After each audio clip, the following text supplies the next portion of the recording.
blessing from Rabbul Alameen. The blessing from Rabbul Alameen. Islam is the way of life. Islam is the way of life.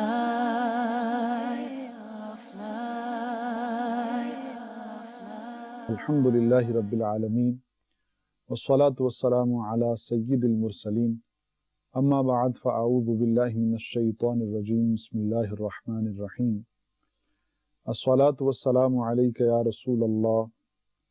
As-salatu wassalamu alayka ya Habiballah. As-salatu wassalamu alayka ya Nabiyallah. Wa ala alika wa ashabika ya Noorallah. Sayyiduna Sahal bin Sa'ad radiyallahu ta'ala anhu narrates that one day the Holy Prophet sallallahu ta'ala wasallam came out of his blessed home, and Abu Talha radiyallahu ta'ala anhu stepped forward and said, Ya Rasulullah sallallahu alayhi wasallam, may my father and mother be sacrificed upon you. Signs of happiness are apparent on your blessed face today.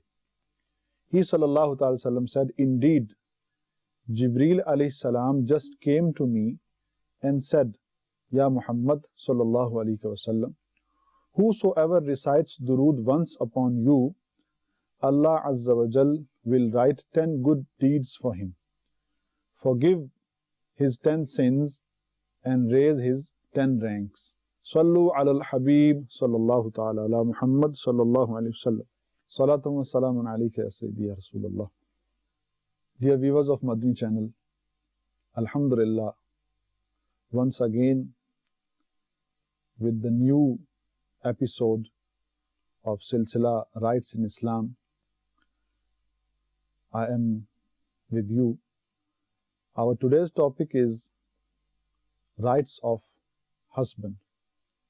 What are the rights of husband, and what is the importance of husband in life of a woman?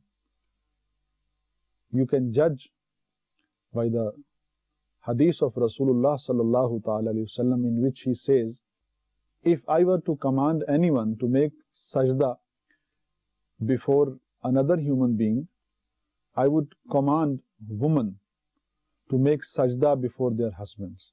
And that is because of that special right over them which has been given to husband by Allah Azza wa Jal.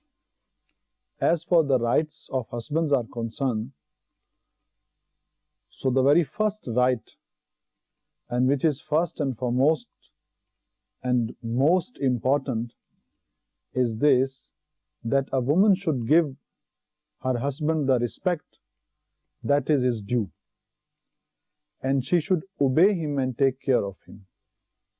When I say that a wife should obey her husband, so then it means that she should obey him within the limits of Sharia. There are some ahadith mubarakah which tell us importance of obeying the husbands. Our beloved Master sallallahu ta'ala sallam says, if a woman prays her 5 daily prayers and fasts her month of Ramadan, obeys her husband and guards her chastity, then it will be said to her, enter paradise by whichever of its gates you wish. Now another right of the husband is that a wife must be eager to please her husband, and she should try her level best and endear herself to him. A true Muslim woman, a true Muslim wife is all the time trying to please her husband. How can a wife please her husband? By speaking in a good way, and then using the kind words. And then the most important thing is that when you are obeying your husband. I would like to share my own personal experience. An elderly woman passed away in my area in Karachi. So her husband came to me, and then he told me that I am very pleased with your Chachi, meaning the deceased woman who passed away. I'm very pleased with your auntie. I asked him, what is the reason that you are very pleased with her?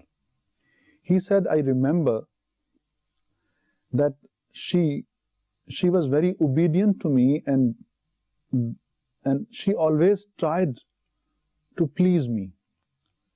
And her obedience and her struggle to please me was to that extent that one day her brother came, and he wanted to take her with him.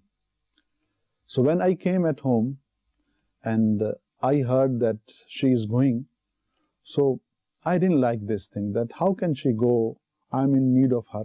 So she realized that I am in need of her, and when she saw my expressions, now she realized that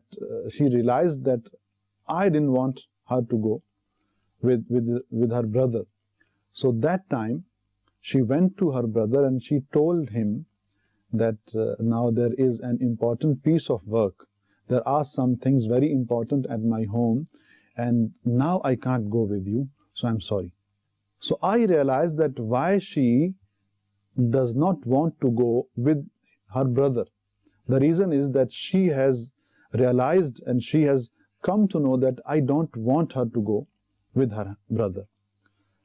So your Chachi was like this. So that time, that story proved to be very impressive for me. And this story told me that if a woman wants to please her husband, she must know what are those things which make him happy and what are those things which make him unhappy. So I still remember this story, and whenever I recall this story, I remind myself of one point, and that is that wife is a successful wife who is able to realize what are those things which her husband likes and what are those things which her husband does not like at all. Then there is another right of husband, and that is that a wife should not disclose secrets of her husband at all. Sometimes it happens that when a wife is sitting with her female friends and she feels very free and she is very frank with her, so she starts disclosing and opening the secrets which she should not. In this regard, there is a hadith of our beloved Prophet sallallahu alaihi wasallam, in which he says that among the worst type of people in the sight of Allah Ta'ala on the day of judgment is a man who enjoys his wife's intimate company and she enjoys his intimate company. Then one of them goes and discloses the secret of the other. So it means that we must be very careful when we are talking about our relations with our friends, because it is not allowed for a woman to disclose the secrets of her husband. Then another thing which a woman must keep in her mind, and that is that she should encourage her husband to spend for sake of Allah Almighty. The alert Muslim woman always wants goodness, and she wants success of her husband in this world and in hereafter. So now, as for the spending in the path of Allah Azza wa Jalla is concerned, so there are different ways. She should encourage him to spend in masjid, in Madani Qafila, and whatever other things which Sharia commands us to spend in. When one wants to spend something in path of Allah Azza wa Jalla, sometimes it happens that his wife, she proves a hurdle in that way, and she forbids him, and then she scares him that if you spend this much amount of money, you are going to be in trouble in future. So have your trust in Allah Almighty and then encourage them. don't forbid them spending in the path of Allah Azza wa Jal. So if he wants to spend something in masjid, if he wants to contribute something with Madani Qafila, or any other thing. Sometimes, as I have experienced, some wives, they forbid their husbands even from going to Hajj. So ma'adallah Azza wa Jal, if Hajj has become farz and all the conditions are found, then it is necessary for him to go for Hajj. Then another right of the husband is that his wife should help him in obeying Allah Azza wa Jal, and she should encourage him to good deeds. Now there are different forms of obedience to Allah Almighty, from salah to reading Quran. Sometimes what happens that a husband is very lazy in offering salah. So now it is duty of his wife that she should encourage him. She should tell him the fazails of salah, and she should make his mind to be punctual in salahs. There is a hadith mubarakah in which Aqad Alam Sallallahu Alaihi Wasallam has stated, "May Allah Azza wa Jal have mercy on the man who gets up at night to pray and wakes up his wife to pray. And if she refuses, he sprinkles water in her face. And may Allah Azza wa Jal have mercy on the woman who gets up at night to pray and wakes her husband up to pray. And if he refuses, she sprinkles water in his face." Now imagine the house. That wife is very punctual in her salahs, and now she is waking up her husband for salah. And then, or if wife is lazy, now her husband is waking her up for salah, and then according to the hadith mubarakah, sometimes he sprinkles water on her face, or she sprinkles water on his face. So in this kind of environment, when you are obeying Allah Azza wa Jal, believe me, your home is going to become full of peace, and you will enjoy the real delight of married life, and then you will enjoy the real taste and sweetness of Islam. Now, helping your husband in obeying Allah Azza wa Jal, it means that if you think that your husband is weak in recitation of Quran, you should make his mind to go for learning Quran. And as Dawat Islami has Madrasatul Madina Balighan, in which our Muballigheens, they teach those adult people who are not, unfortunately, who are not able to read Quran in their childhood. So, and they teach them salahs. And when I say that woman should help her husband in obeying Allah Azza wa Jal, so it means that, for example, if she feels that her husband is not able to read Quran properly, so now she should make her mind to go to Madrasatul Madina Balighan. Madrasatul Madina Balighan means, in Dawat Islami, our Muballigheens, they teach Quran Kareem to those people who are adult and they cannot go and sit with other children for reading. And if she feels that her husband doesn't know much about Islam, then there is Madani Qafila set up as well, in which hundreds and thousands of people, they travel and then they learn the basics of Islam. Then another right, that a woman must try to fill her husband's heart with happiness and joy. It means that whenever she finds that my husband is in need of me, she should go forward, and then she should present herself in a way that her husband gets pleased with him. There are many ways and different methods to please him. Now, for example, mostly what happens that it is husbands who buy something and give it to their wives. But if it is possible for a wife, she should buy something and then she should gift him something as a surprise. Then there are many other ways as well. If you have the desire to please your husband, you will easily find all these ways. A wife must be very careful that she should not look at other men other than her husband. She should always remain inside the parda. Sometimes it proves very disastrous, and sometimes what happens that a very happy home destroys just because of not doing parda. When you are not doing parda, so possibly sometimes it will happen that your husband will have some suspicion about your loyalty, and then that suspicion will become such a big fitna and trouble for you. Sometimes the situation becomes so worse that husband makes his mind to divorce that type of woman. And when I say parda, so must be careful. According to Islam, there is parda between a woman and her devar. Now devar means brother of husband. Sometimes some women, they do parda from other ghair mahram, but they don't know that devar is also ghair mahram, and it is compulsory for a woman, bhabi or sister-in-law, to do parda from her devar.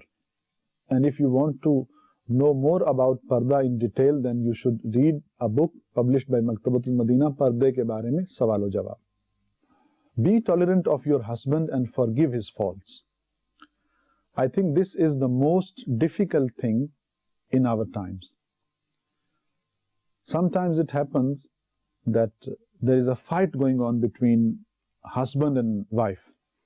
Now at that time, a wife must control her tongue, because if that time woman, out of emotions, she starts demanding that if you don't want to live with me, you give me talaq. And as we have experienced, most of the time it happens that when you are inciting your husband to give you talaq, so he, because of the anger, he is not able to realize that what are the harms of talaq. He utters the words of talaq, and then talaq takes place. So it is very critical moment. I would request all my sisters that at that time, do not argue.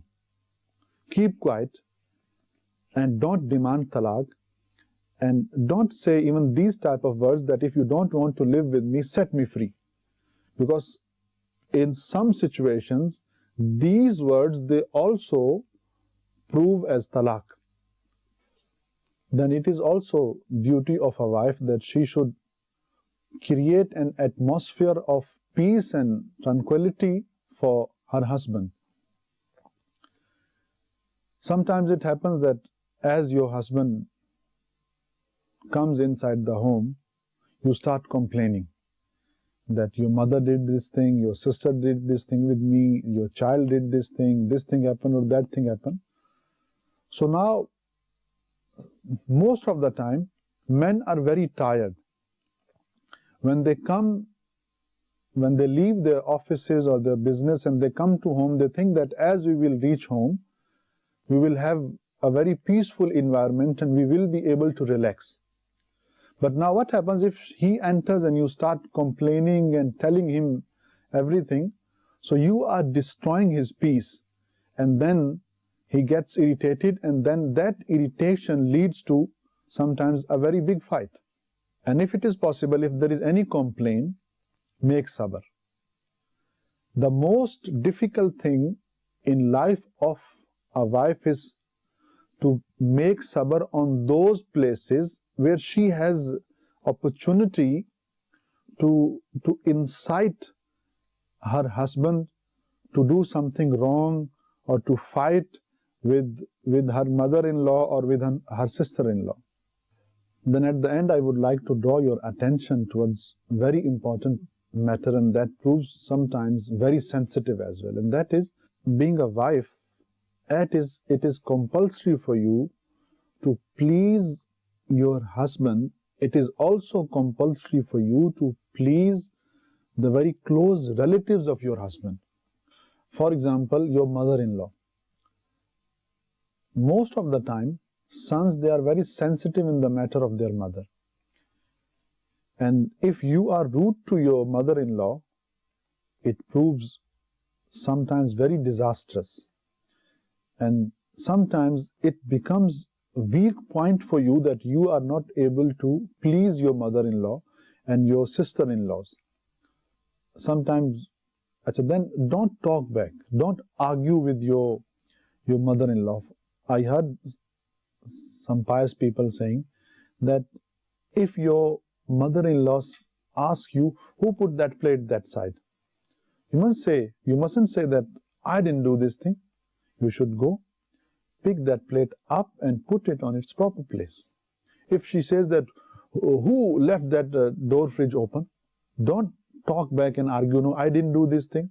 Maybe it was your son, maybe it was your sister, maybe it was your daughter. Stand up quietly, go, close the fridge door and come back. So this is the best solution to avoid small fights and problems which become big issues for us in our life. And then I think in this regard, if you listen to the Bapa Jan's bayan, Ghar Aman Ka Gehwara Kaise Bane, and it is also available in form of booklet as well. So I hope, inshallah, if you listen to this bayan and if you read this booklet, inshallah, your home will really become Aman Ka Gehwara. And at the end, I would like to share with you few advices which are given by a very popular scholar, Abdul Mustafa Azmi Rahmatullahi Ta'ala alayh, in his very famous book, Jannati Zevar. And if it is possible and you can read Urdu, so I request all of you that all sisters and especially wives, they must buy this book and they should read it, because this book by the name Jannati Zevar is especially written for women. He writes that best wife is she who obeys her husband, and best wife is she who does not try to find faults in her husband, but she is all the time looking for some good qualities in her husband. And she who takes troubles on herself and tries to provide relaxation and peace to her husband. And best wife is she who remains inside the parda and guards the honor of her husband. At the end, the best wife is she who is very dear to even her in-laws. May Allah Almighty give us tawfiq to be practicing Muslim. Ameen, Ameen, bijahin Nabil Ameen, sallallahu ta'ala sallam, sallu ala al-Habib, sallallahu ta'ala ala Muhammad. Blessing from Rabbul Alameen. The blessing from Rabbul Alameen. Islam is the way of life.